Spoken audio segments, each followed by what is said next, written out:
This week in gaming was a breath of fresh air for Battlefield 6 players as they got an epic roadmap. Rockstar Games suffered a leak that revealed some crazy stats. Valve may in fact be finally gearing up to launch their new Steam hardware, and much more. Battlefield 6 got an updated roadmap that looks incredibly promising. Starting next month, we're getting 2 new maps, a remake of Battlefield 4's Golmud Railway called Railway to Golmud, and a remake of Battlefield 3's Grand Bazaar called Cairo Bazaar. Both remakes look very extensive with entirely new points of interest and expanded destruction. In July, Season 4 will offer another 2 new maps, Suru Reef and a remake of Wake Island. Suru Reef looks like it might be a spiritual successor to Hainan Resort from Battlefield 4. The Wake Island remake also looks impressive, and the trailer suggests that the carriers on both maps might be more of a point of interest than just HQ spawns. Both maps will also feature dynamic ocean waves to enhance the gameplay, which will obviously revolve heavily around naval combat. Season 5 starts sometime in the fall and will add 3 new maps. The info here is pretty limited, but the teaser image suggests a Dawnbreaker or a nighttime variant of, say, a downtown map from Battlefield Hardline. The coordinates for Los Angeles are included in the teaser image. That said, the color scheme of the reflected lights look very similar to Dawnbreaker's. New Sobek City and Blackwell Fields map reworks are also coming this year. DICE are also rolling out an extensive list of new features throughout the year: proximity chat, platoons, a proper server browser, multiplayer leaderboards, combat tuning, soldier visibility, matchmaking, and progression are all listed on the roadmap. But that's not all. Each season will also implement its own subset of new features. Season 3 will add Red Sec solos, ranked play, and leaderboards. Season 4 will add custom lobbies and spectator mode. DICE didn't share what new features will come with Season 5.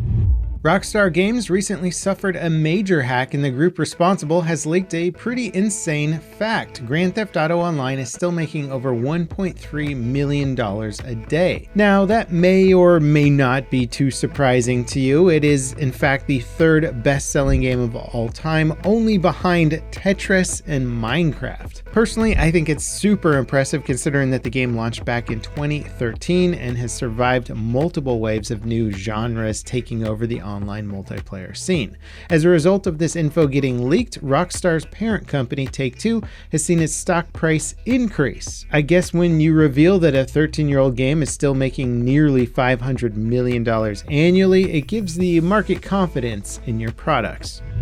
In gaming hardware news, there's been a ton of development in Valve's upcoming Steam hardware launch. They recently accepted a massive 14-ton shipment of Steam controllers. Considering that the controllers weigh roughly 300 grams, that could be an inventory of over 40,000 units. There's been a ton of debate as to whether or not Valve should just go ahead and launch their new Steam controller, even though it won't be accompanied by their other upcoming hardware. The Steam Machine and their VR headset, the Steam Frame, are both affected by the AI boom and the massively increased price in memory. Valve are also making a pretty interesting move with the Steam Store. They're considering rolling out a 30-day price history for games listed on the store. This would help players track the price of games across discounts and sales, and is already a feature in some regions like EU. Rolling it out globally could be a big win for gamers who like to get the best deals possible. It would also help reduce reliance on third-party tools like SteamDB or price tracking browser extensions.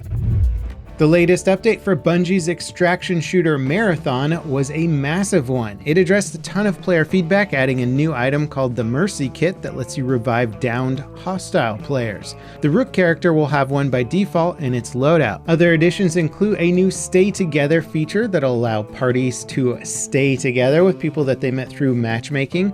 Proximity chat got a toggle to open option. The beginner version of the perimeter map has been made solos only and will not be available once you pass rank 12. XP has been increased across the board for stuff that you earn in match for your runner level, faction reputation, and standard contracts. Fall damage while downed has been reduced, a ton of weapons were rebalanced, and much more. This is probably the game's biggest patch to date in terms of addressing player feedback, but it's just the latest in a string of well-received updates since launch. Nonetheless, it is still hard to see the player count slide for Marathon. People seem to be loving the game, but the mass appeal doesn't seem to be quite there yet. Hopefully future content updates can turn this narrative around.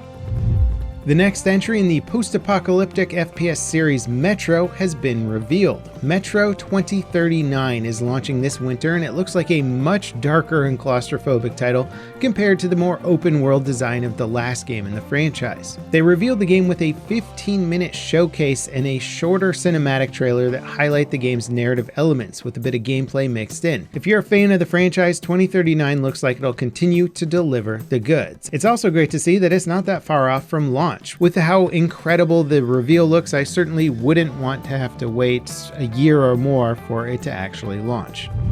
As for games launched this week, Mouse PI is proving to be a big hit for old school FPS fans. I actually intended on doing a first impressions video until DICE dropped the bombshell with a roadmap reveal for us, but to give you an abridged version, I'm kind of blown away by it. I was expecting a pretty linear and standard boomer shooter with a unique art style, but Mouse PI goes way above and beyond my expectations. The style is way more than skin deep, with all of the levels, characters, weapons, and items based on that classic early animation look. The writing is also incredible with non-stop cheese puns. And while I haven't finished the game yet, I still feel like I can say pretty confidently that this is worth the buy.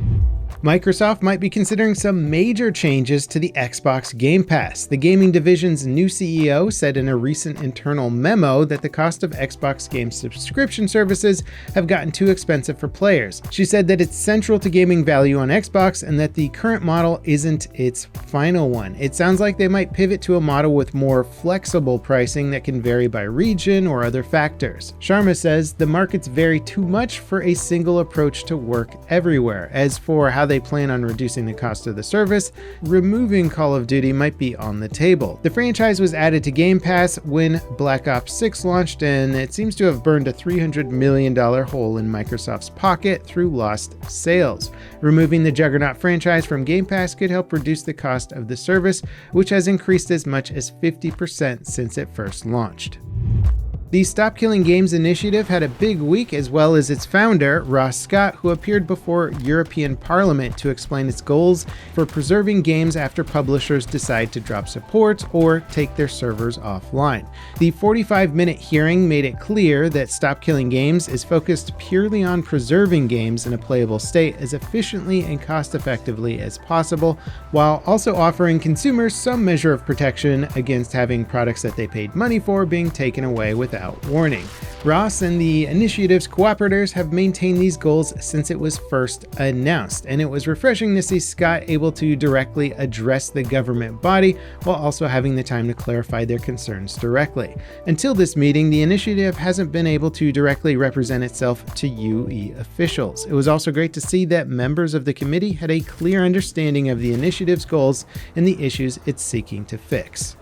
The latest development in the road to launch for Subnautica 2 is an interesting one. This deep-sea survival exploration game has had a rough lead up to launch, to say the least. To recap, the studio behind the game, Unknown Worlds, was acquired by Krafton, PUBG's publisher, for around $500 million a few years ago, and they had an additional $250 million bonus promised if the developers hit certain release milestones. Later, Krafton CEO reportedly reconsidered that deal and relied in part on ChatGPT's advice to fire the studio's top executives and take control of the game's development and release.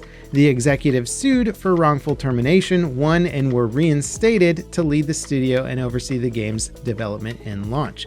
The judge found that Krafton's CEO had fired them to avoid paying the bonus and extended the bonus deadline so that the developers would still have a fair chance to meet the contract terms. Now, the crazy update here is that this week, the game's publisher on Steam was changed from Krafton to Unknown Worlds. Krafton says they're still focusing on supporting the game's early access launch, despite apparently being removed as publisher. In assuming control of the game's release, Krafton had locked the developers out from the game's publishing rights, so this recent change seems like the studio has just been given back control of the game's release date.